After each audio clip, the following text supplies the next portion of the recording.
You're watching ABC4 News, celebrating 75 years. St. George breaking a new water record set nearly a century ago. Now, the city so far has received 15.83 inches of water from October 2022 to September of this year. The city had previously held the record of 15.77 inches of water. That was in 1932.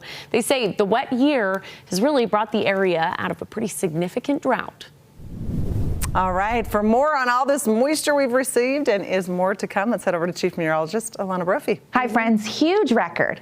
That St. George record is a really big record, and we came above average for the water year, so we just closed it. Here we are, October 2nd, great sunset coming from Salt Lake from Meg, and we're starting off the water year with wet weather. I want to crunch those numbers. Don Can caught this one from the airplane. How do you say no to that? That is a gorgeous shot. Okay, the water year update for Salt Lake. We didn't break the record, but we came in above average. And as you look at this graph, you're able to tell exactly which months overperformed. Of course, you see November, December, and January really healthy precip numbers, but check out March and August coming through. So we had soggy conditions for the entire water year. And it wasn't just Salt Lake and St. George, Cedar City and Moab coming above average when it comes to those totals. And of course, the record down in Washington County. And today was all about moisture as well. We're into the new water year, but the rain was coming down and bountiful. You can catch it here. We saw periods of heavy rain and really healthy totals from this storm cycle. 1.23 inches in Pleasant Grove. That's a big number. Over an inch in West Point,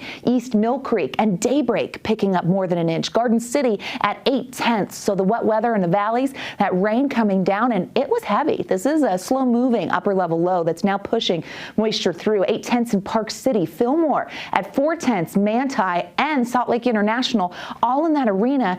Even Richfield picking up 1/4 inch of rain from this storm system, so widespread.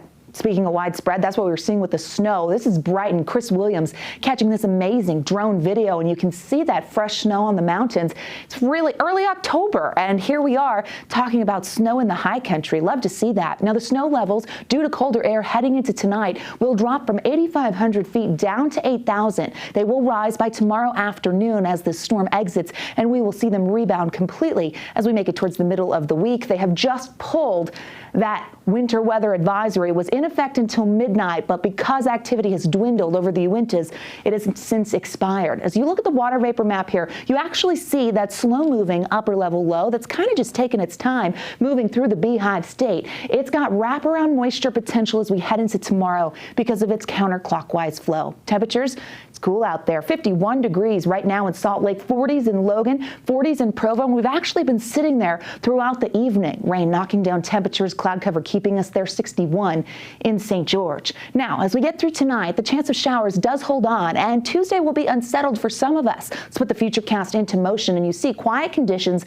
until about 4 or 5 a.m. Then wet weather starts to fill in right there near the state line into northwestern Utah and along the northern Wasatch Front, Cache Valley included. We'll watch as that band of moisture kind of slides on through. Northwesterly flow is going to keep us cooler, and it keeps us unsettled and allows for these showers to pop up. Here we are by 11 a.m., the Ogden Valley and Weber County in the West Desert seeing some isolated showers on the model. As we make it to lunchtime, isolated activity holds on, but we're not finished. The model brings in another round with the help of that northwesterly flow. Here we are by 6 p.m., between 5 and 6 p.m. for Salt Lake County, which typically does well with the northwesterly flow and the northern Wasatch Front.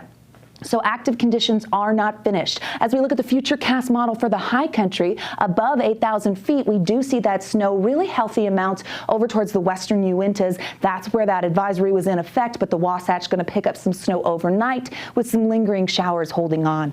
Temperatures are going to get cold, 40s for overnight lows tonight along the Wasatch Front. As we zoom in, you're going to be able to find our mountain valleys falling into the 30s in places like Park City, Heber, Tooele in the mid-40s in Ogden. We see a lot of 30s in central Utah for those overnight lows, and a cold start in places like Cedar City, Enterprise, and Parowan, where the numbers will be dropping into the 20s and 30s. It's going to get cold. Bryce Canyon getting really chilly due to elevation. 74 in St. George tomorrow with sunshine drying out in southern Utah. We have the chance for mostly sunny to partly cloudy skies, but high pressure takes control, and look at that warming trend. Pretty beautiful for October. Scattered showers tomorrow with that northwest flow. Temperatures way below average in the mid-50s. We'll get to the 60s by the middle of the week, drying out with 70s on deck for the weekend with plenty of sunshine. That's where we should be this time of year. And I tell you what, nobody complains when you show that for a Saturday and Sunday, even if it is Monday. Emily, Sarah, over to you.